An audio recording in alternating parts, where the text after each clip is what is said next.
Gimana Ustaz, saya mau hadis saja nggak pernah belajar, ilmu mustalah aja nggak pernah belajar, ya. Diperiksa, apa ini? Bagaimana ini? Ya. Kaidah ilmu jarh wa ta'dilnya nggak paham, ilmu mustalah nggak paham. Yang kita, ya udah. Ya, kewajiban orang seperti ini apa? Ikut. Dia kata Pak Ustadz, hadisnya sahih, alhamdulillah. Kalau ternyata Pak Ustadznya salah, Pak Ustadz yang dapat dosa. Betul, Pak. Nggak enaknya jadi Ustadz begitu. Ya. Kalau orang awam kan kewajiban dia mah harus ikut, gimana lagi? Ya, kalau dia nyari dalil sendiri bisa jadi salah. Ya. Tapi berusaha kata para ulama, kita tahu alasannya. Misalnya Bapak tanya ke Ustadz, ini hukumnya haram atau halal? Haram, boleh nggak tahu alasannya apa Pak Ustaz? Oh, alasannya begini. Benar, seperti itu Pak. Supaya apa? Kata Ibnu Abdul Bar dalam kitab At-Tamhid, supaya kita naik derajat dari taklid kepada ittiba. Apa bedanya ittiba dengan taklid? Taklid itu ngikutin orang tapi tidak tahu alasannya apa. Tapi kalau ittiba artinya ngikutin orang dalam keadaan kita tahu alasannya apa. Sehingga pada waktu itu kita tahu alasannya, oh begini. Makanya seorang ustadz nggak boleh pelit ketika ditanya, Ustadz boleh nggak tahu dalilnya apa? Kalau ternyata ada ustadz bilang, ngapain sih kamu tahu? Yang nanya dalil segala. Kalau dijawab juga nggak akan paham kamu. Ya justru seorang ustadz memahamkan.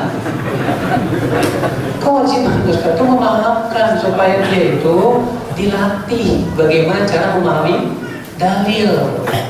Ya. Tapi kalau ternyata si Ustadz ngomongnya udah kamu ikut aja, gak usah ini namanya Ustadz yang mengajarkan orang supaya tidak berkembang ilmunya. Dia pengen dianya saja yang paham, kamu gak usah tidak paham. Ini gak bagus Bapak sekalian. Ya. Nah itu akal Islam azan yang Allah yang. Adapun taklid yang mubah itu bagi seorang yang paham dalil dan tahu dalil dan bagaimana tata cara berdalil. Tapi dalam keadaan mendesak, misalnya dia ditanya suatu pertanyaan, tidak ada waktu untuk mencari dalil. Tapi dia tahu ada ulama terdahulu yang berfatwa. Akhirnya dia mengatakan fatwa ulama fulan begini. Boleh. Ini taklid yang mubah kata para ulama. Tapi setelah itu kalau dia punya waktu dia cari lagi. Pelajari lagi, kemudian dia perdalami lagi. Mana yang paling kuat dari pendapat para ulama. Demikian Pak seharusnya menghadapi berbagai macam perselisihan di masyarakat kaum muslimin pun begitu. Ya, kita harus segala sesuatu timbang dengan hujah dan dalil. Karena tidak setiap pendapat bisa kita hormati. Makanya saya tidak setuju dengan orang yang mengatakan kita harus menghormati setiap pendapat. Loh, kalau pendapat iblis maka kita hormati. Ya, yang seperti apa yang harus kita hormati? Di sini harus kita pahami. Makanya kata para ulama, apabila dua ulama berselisih, kita lihat apabila yang satu bertabrakan dengan ijma para ulama, maka pendapat itu pasti salah. Kenapa? Karena kebenaran itu ada pada ijma. Apa itu ijma? Kesepakatan seluruh ulama seluruh dunia. Mana dalilnya? Allah berfirman, "Wa may yushaqiqir rasul min ba'di ma tabayyana lahul huda wa yattabi' ghayra sabilil mu'minin nuwallihi ma tawalla wa nuslihi jahannam wa sa'at masira." Kata Imam Syafi'i, ayat ini hujjah bahwa ijma adalah wajib diterima dan pasti itu benar. Karena Allah berfirman, barang siapa yang menyelisih Rasul setelah jelas kepada yang petunjuk dan mengikuti jalan selain jalan kaum mukminin artinya ijma mereka, maka kami akan biarkan dia luas dalam kesesatannya dan kami akan bakar dia dengan api neraka.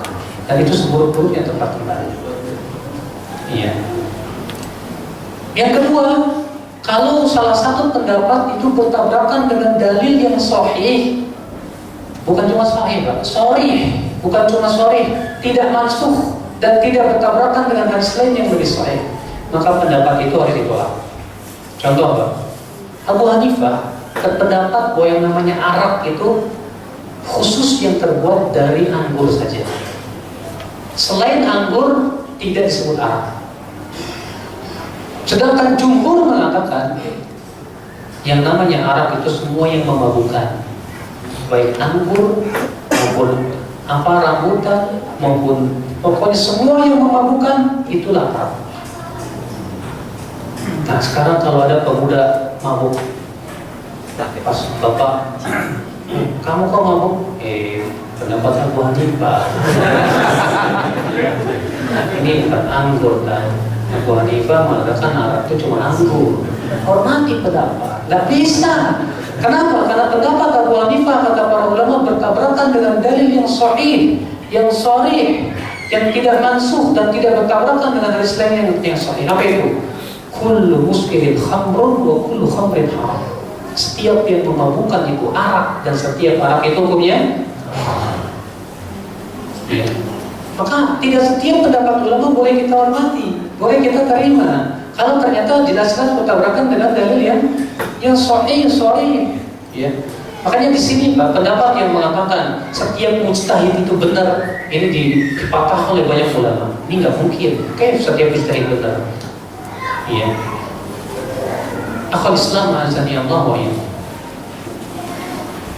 Kemudian yang ketiga kata para ulama, kalau ada dua pendapat yang berbeda, yang satu ternyata hanya berdasarkan kepada dalil yang sangat lemah bahkan palsu, maka mereka yang berdalil yang lemah dan palsu, sangat lemah dan palsu, tidak boleh kita terima. Ya.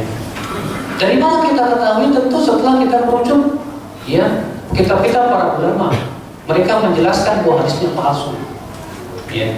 Ini penting sekali Pak, karena di masyarakat kita, maaf ya, banyak ibadah yang saya katakan berdasarkan hadis palsu. Contoh Imam Nawawi rahimahullah pernah ditanya, Imam Nawawi ya, dalam fatwanya, kata Imam Nawawi ditanya tentang sholat rawatib dan nisfu Sya'ban. Maka beliau berkata, alhamdulillah, segala puji bagi Allah, fa inna hataini sholatain, sesungguhnya dua sholat ini tidak ditunjukkan oleh dalil yang sahih, tidak pula diamalkan oleh para sahabat dan tabi'in dan para salafus saleh. Fahuma bid'atani madmumatan, maka ia adalah bid'ah yang tercela. Qatalallahu wa bi'ahuma, semoga Allah memerangi orang yang membuat dua sholat ini. Siapa yang mengatakan ini? Bukan saya, Imam Nawawi rahimahullah. Beliau mengatakan ini sholat bid'ah tercela. Kenapa? Karena dalilnya lah bukan cuma lemah, palsu. Ya. Tidak pula diamalkan oleh para sahabat, tidak pula para tabi'in, tidak pula imam yang empat. Maka kesimpulannya apa? Beliau mengatakan bahwa ini tidak boleh diamalkan. Ya. Nah ini Bapak sekalian, di sini ada batasan-batasannya. Kalau misalnya dua pendapat itu dasarnya sama-sama kuat, Pak. Contoh Imam Syafi'i mengatakan, ya, bahwasannya qunut subuh itu hadisnya sahih. Itu hadis yang menyebutkan lam yazal Rasulullah SAW yaqnutu fil fajri hatta faraqat dunya. Rasulullah SAW senantiasa qunut subuh sampai meninggal dunia. Menurut Imam Syafi'i hadisnya sahih. Dasarnya kenapa? Karena kan di dalam sanad orang yang mendoifkan, karena di dalam sanadnya ada Abu Ja'far Ar-Razi. Abu Ja'far Ar-Razi namanya Isa bin Mahan. Isa bin Mahan ini diikhtilafkan oleh para ulama apakah dia perawi yang lemah atau tidak. 4 ulama besar menganggapnya thiqah. Siapa dia? Yahya bin Ma'in, Abu Hatim Ar-Razi, kemudian Ali bin Madini, kemudian satu lagi Ibnu Yunus. Ini 4 ulama besar menganggap thiqah Isa bin Mahan. Sementara sebagian ulama mengatakan Isa bin Mahan apa buruk hafalannya. Yang mengatakan begitu Abu Sur Ar-Razi, kemudian Imam Ahmad bin Hanbal, kemudian Ibnu Hajar Al-Asqalani dalam kitab beliau Takribnya, ya. Dan Adz-Dzahabi dalam Al-Kasyif tampak lebih condong berpendapat Abu Hatim yang menrikokannya. Sementara Imam Ibnu Hajar lebih condong kepada pendapat yang mendhaifkannya. Terjadi ikhtilaf di sini. Ya, atas dasar itulah terjadi ikhtilaf. Menurut Imam Syafi'i qunut subuh hukumnya sunnah. Hadisnya sahih. Menurut mazhab yang lain tidak sunnah, hadisnya lemah. Maka kalau seperti ini kita tidak bisa Pak untuk saling menyesatkan. Itu yang qunut subuh bid'ah, nggak bisa. Karena ujiannya masih kuat, bisa diterima secara pendalilan. Ya. Contoh lagi misalnya ada orang yang baca Al-Fatihah di belakang imam, yang satu mengatakan nggak baca. Masing-masing hujahnya kuat. Imam Syafi'i mengatakan wajib baca Al-Fatihah di belakang imam. Dalilnya hadis la sholat liman lam yaqra bi Fatihatil kitab. Tidak sah sholat bagi mereka yang tidak baca Al-Fatihah. Ya, kata Imam Syafi'i, kata liman man di sini nakirah fi siyaqin nafi, yang menunjukkan kepada umum. Artinya semuanya harus baca, baik makmum maupun imam. Imam Ahmad mengatakan tidak. Kalau sholat jahar yang dikeraskan diam, kalau sholat yang tidak dikeraskan baca. Dari Imam Ahmad apa? Ayat wa idza quri'al Qur'anu fastami'u lahu wa ansitu la'allakum turhamun. Apabila dibacakan maka dengarkan dan diam. Kata Imam Syafi'i apa? Ayat itu umum, hadis ini khusus untuk Al-Fatihah. Kata Imam Ahmad tidak bisa. Ya. Dalil itu umum, ayat ini khusus di saat jahar saja. Karena dalil itu umum untuk jahar maupun sir. Ayat ini untuk jahar saja. Maka tidak pemahaman. Seperti ini, Pak, kita hanya sebatas merojikan tanpa mendesakkan yang lain. Kenapa? Karena hujannya sama-sama kuat. Hujannya sama-sama diterima. Maka disinilah kita harus paham, Pak, mana pendapat yang bisa kita toleransi, mana pendapat yang tidak bisa kita toleransi. Semua dengan batasan-batasan kaidah-kaidah yang jelas, bukan ngawur. Makanya kalau ada orang berkata, yang benar yang mana sih? Udahlah, jangan merasa benar sendiri. Ya itu menunjukkan bingung. Sebab kata-kata merasa benar sendiri itu fitrah manusia, Pak. Di dunia ini nggak ada orang yang mengatakan saya merasa sesat sendiri. Orang coba saja, Fir'aun saja merasa benar nggak, Pak?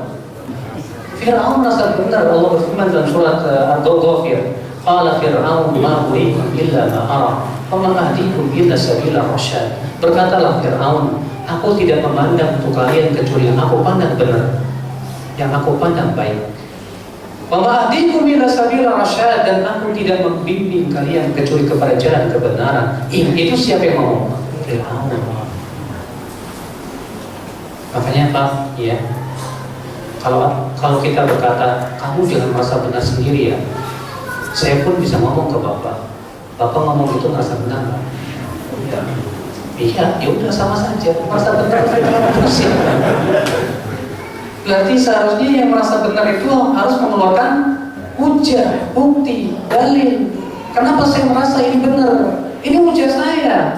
Tuh bisa ada ilmiah, jelas dari Al-Quran, dari Sunnah, pendapat para ulama, dari sisi kaidah-kaidah fikihnya, dan inilah kenapa saya menganggap ini benar. Ya, disinilah Bapak kita harus semakin mendewasakan diri dengan cara terus menuntut ilmu supaya kita tahu di situ mana ya perselisihan yang bisa kita toleransi padanya, mana yang tidak bisa kita toleransi padanya. Ya. Kalau seperti yang terjadi di Jawa Timur, Pak, ada orang sholat pakai bahasa Indonesia. Kita sholatnya Allahu Akbar, dia enggak Allahu Akbar. Ya. Kita baca Alhamdulillahirabbil alamin, dia enggak sedang puji bagi Allah Tuhan semesta alam. Ya. Ketika debat dengan MUI, makanya orang yang sholat pakai bahasa Indonesia itu dibela oleh orang liberal. Apa kata orang liberal? Ya. Tapi kan menurut Abu Hanifah boleh. Nah, disinilah Pak, hati-hati.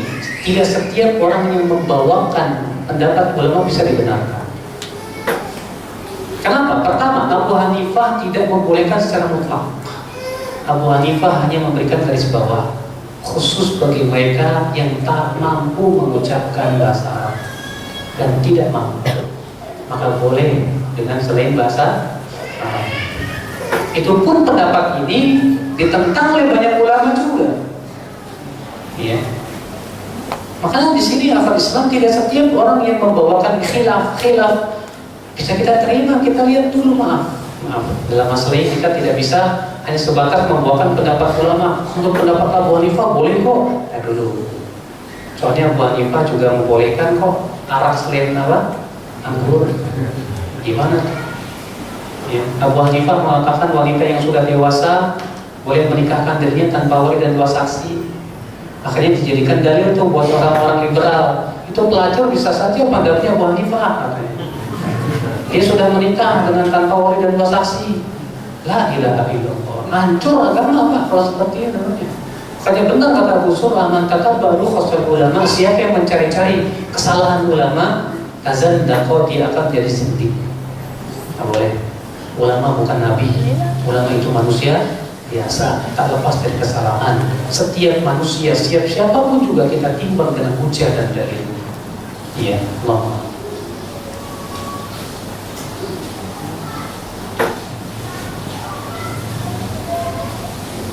Apa hukumnya imunisasi? Halal kalau memang ternyata bahannya halal.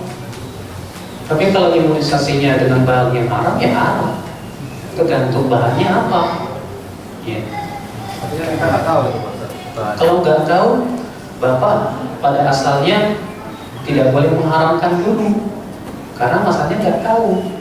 Tapi juga karena itu syubhat, misalnya kata orang ini ada mengandung babi misalnya, ya berarti jangan dulu. Ya betul-betul tanya ke ahlinya, ini bahannya gimana?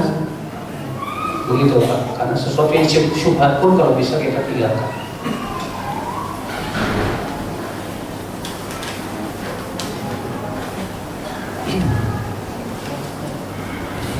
Pertanyaan imunisasi banyak banget ya. Dari masalah Fatihah aja tuh Ustaz, tadi Ustaz. Itu jadi yang roji yang mana Ustaz? Apa? Sholat sir sama jar, kan itu kan ada tidak, bila seseorang sholat tidak membaca Fatihah berarti tidak ada. Bapak bertanya ke saya kan? Iya. Saya jawab dengan pendapat yang saya kuatkan berarti Pak. Iya Pak. Iya. Saya lebih menguatkan pendapat Imam Ahmad. Kalau jahar, iya. Kalau sir, baca. Kenapa? Karena ayat ini lebih khusus. Karena dia mengatakan wa idza quri'al Qur'an, apabila dibacakan Al-Qur'an. Dibacakan artinya diperdengarkan suaranya. Fastami'u, maka dengarkan dan diam. Kalau sekarang kalau kita disuruh baca, gimana tempatnya? Setelah imam baca, mana dalilnya? Berbarengan dengan imam, mana dalilnya? Butuh. Ya. Sekarang kalau masing-masing kita baca imam salah, saya benerin. Iya. Jadi saya pernah nanya, kalau pas lagi bacaan si imam salah, kita mau membetulkan itu kan tidak termasuk rukun sholat. Kenapa? Untuk membenarkan si imam itu Pak Ustaz. Iya, masalahnya ini terjadi ikhtilaf ulama. Saya lebih contoh beberapa pendapat Imam Ahmad. Bapak nanya ke saya jawab sesuai dengan yang saya pandang kuat. Bahwa ayat itu lebih khusus daripada hadis. Karena hadis itu mengatakan tidak sah sholat bagi mereka yang tidak membaca Al-Fatihah. Ini umum, baik dalam sholat sir maupun jahar. Sementara ayat ini khusus ketika dibacakan dan diperdengarkan bacaannya. Maka dari itu Imam Ahmad menukil bahwa ayat ini turun untuk bacaan di belakang imam sesuai, turun untuk orang yang membaca di belakang imam dengan ijma para ulama. Ini pendapat Imam Ahmad bin Hanbal. Hanya saya lebih condong pada pendapat Imam Ahmad dalam hal ini. Kenapa? Yang kedua lebih menggabungkan. Karena masalah membaca di belakang imam itu ada 3 madhab. Madhab yang pertama madhab Imam Syafi'i mengatakan wajib baca Al-Fatihah. Wajib. Madhab yang kedua madhab Abu Hanifah mengatakan makmum nggak boleh baca sama sekali. Dalilnya apa? Bahwa bacaan makmum sudah ditanggung oleh bacaan imam. Berarti kewajiban makmum diam baik jahar maupun sir. Kenapa? Karena sudah sementara Imam Ahmad tengah-tengah. Sekarang Imam Ahmad ingin menggabungkan antara pendapat Syafi'i dan pendapat Abu Hanifah. Kalau jahar diam, kalau sir baca. Makanya saya lebih condong pada pendapat Imam Ahmad karena lebih menggabungkan antara 2 pendapat tersebut. Wallahu a'lam. Terus masalah kunutnya tadi gimana sikap kita? Bapak bertanya ke saya, kalau saya lebih contoh pada pendapat kunut subuh harusnya lemah. Kenapa? Karena memang ada perawi yang ulama yang menfiqahkan Abu Ja'far Ar-Razi. Ada ulama yang mendoifkan, dan ternyata yang mendoifkan mufassar. Dan kaidah jarh wa ta'dil mengatakan al-jarh al-mufassar muqaddam 'ala ta'dil. Ya, tikaman yang ditafsirkan sebabnya lebih dahulukan daripada ya ujian yang tidak disebutkan ya penafsirannya. Dan di sini tafsir yaitu bahwa dia itu dia sayul hifad buruk hafalannya. Ya. Tapi saya tidak katakan bahwa orang yang kunut hari kita tidak. Nah sekarang kalau saya sholat di belakang orang yang kunut, saya akan ikut. Dan ini madhab, soalnya ini pendapat yang mengatakan bahwa tidak disyariatkan kunut subuh. Ternyata ketika ditanya bagaimana kalau orang sholat di belakang Imam Syafi'i, apa beliau aku tetap akan ikut kunut. Dan ini madhab kebanyakan ulama. Sebagian ulama mengatakan nggak boleh. Abu Hanifah, karena Abu Hanifah yang paling keras dalam masalah kunut subuh. Beliau berkata kunut subuh bid'ah. Dasarnya hadis Abu Malik Al-Asy'ari. Iya. Yang waktu ini ijtihad.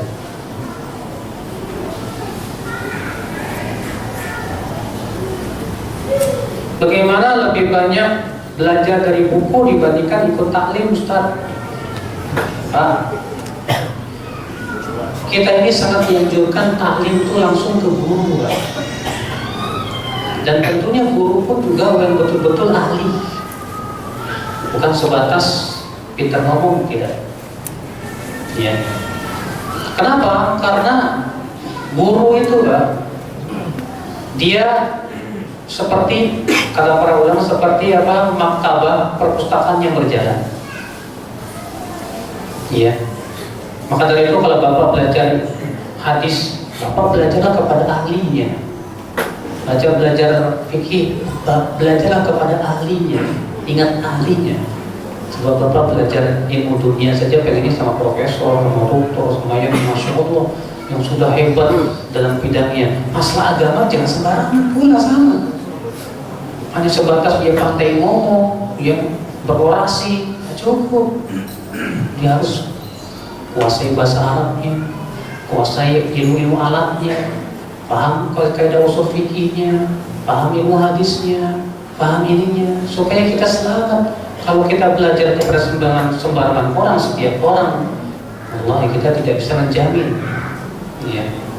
Makanya Rasulullah SAW mengingatkan itu dalam hadis-hadisnya. Ya.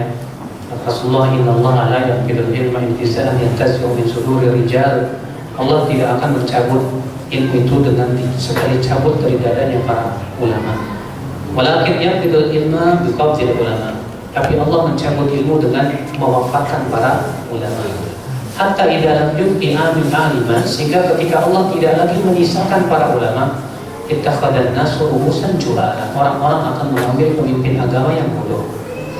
Fasuilu, lalu mereka ditanya, fa'aftau bighayri ilmin fadallu wa adallu. Lalu mereka berfatwa dengan tanpa ilmu, mereka pun sesat dan menyesatkan. Ya. Apalagi masalah fatwa, Imam Syafi'i sudah memberikan syarat-syarat siapa yang boleh berfatwa. Kata Imam Syafi'i yang boleh berfatwa, pertama harus menguasai Al-Quran, nasib mansuknya, maki madaninya, muhkam mutasyabihnya, ta'wil dan tanzilnya. Ilmu-ilmu Al-Quran itu harus dia paham. Yang kedua, berilmu tentang hadis seperti ia menguasai Al-Quran, faham sahih dan dhaifnya. Yang ketiga, menguasai bahasa Arab dan seluk-beluknya. Yang keempat, menguasai perbedaan pendapat para ulama dan tata cara mentarjihnya. Siapa yang menguasai empat ini, silakan berbicara ilmu dan berfatwa. Dan siapa yang tidak menguasai ini, silakan berbicara masalah ilmu saja, tapi tidak boleh berfatwa. Ini Imam Syafi'i rahimahullah memberikan batasan, Pak. Sekarang di zaman sekarang semua orang berfatwa. Semua orang berfatwa. Bahkan yang di televisi dari selebritis itu nggak bisa bahasa Arab, berfatwa. La ilaha illallah. Iya. Mungkin kalau Imam Syafi'i hidup di zaman ini nangis beliau. Iya. Banyaknya orang-orang yang diminta fatwa bukan ahlinya. Allah musta'an wa alaikum. Iya.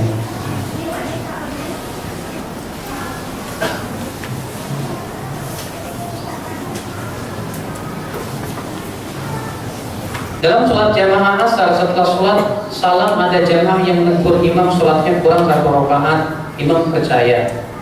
Karena jamaah yang sudah pada bubar, imam memberi pengumuman tertulis bahwa sholat sudah kurang 1 rakaat dan minta maaf, dan berpesan untuk mengulangi sholatnya. Apakah makmum yang sudah pulang dan tahu esok harinya harus mengulangi? Na'am, harus, dan mengkodoknya. Iya, karena dia kurang 1 rukun, 1 rakaat, dan sudah, ya, waktunya sudah terlalu lama. Beda misalnya baru tahu waktu itu diingatkan, maka langsung tambah 1 rakaat, kemudian sujud sahwi setelah salam. Sebagaimana itu terjadi di zaman Rasulullah SAW dalam riwayat Imam Nasai, Muslim dan yang lainnya. Rasulullah pernah sholat asar cuma 2 rakaat. Setelah selesai, beliau pun berdiri di depan masjid. Lalu berdiri seorang sahabat yang bernama Dzulyaden dan berkata, "Ya Rasulullah, aku siratis sholat nasida. Apakah sholat telah dikurangi atau engkau lupa ya Rasulullah?" Kata Rasulullah, "Tidak dikurangi, tidak lupa." Kata Dzulyaden, "Bala nasida, engkau lupa ya Rasulullah." Maka Rasulullah bertanya kepada para sahabat yang lain, "Asadaq Dzulyaden? Apa benar Dzulyaden?" "Benar ya Rasulullah." Maka Rasulullah SAW pun segera menambah 2 rakaat. Kemudian beliau pun sujud sebelum salam. Ada 2 riwayat. Riwayat Az-Zuhri setelah salam. Kebanyakan riwayat sebelum salam. Dan ini yang dirojikan Imam Muslim dalam sahihnya. Ya.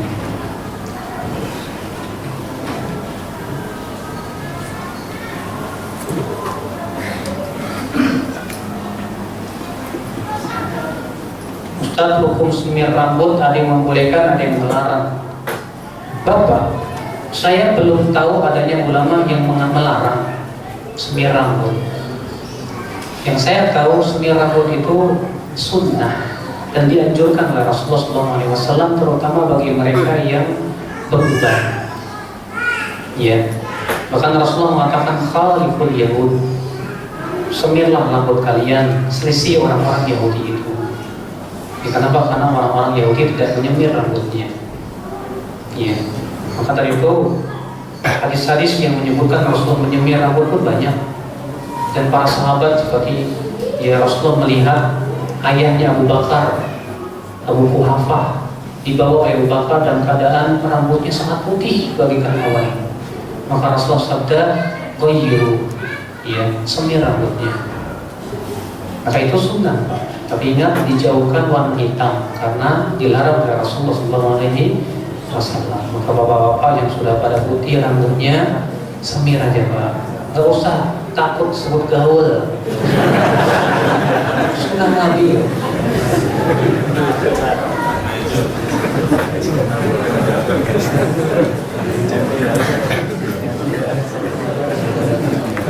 Baik Bapak, saya kira cukup. Mohon maaf tidak bisa sampai asar karena setelah asar saya ada yang mau menerjemahkan. Ini saja. Assalamualaikum warahmatullahi wabarakatuh.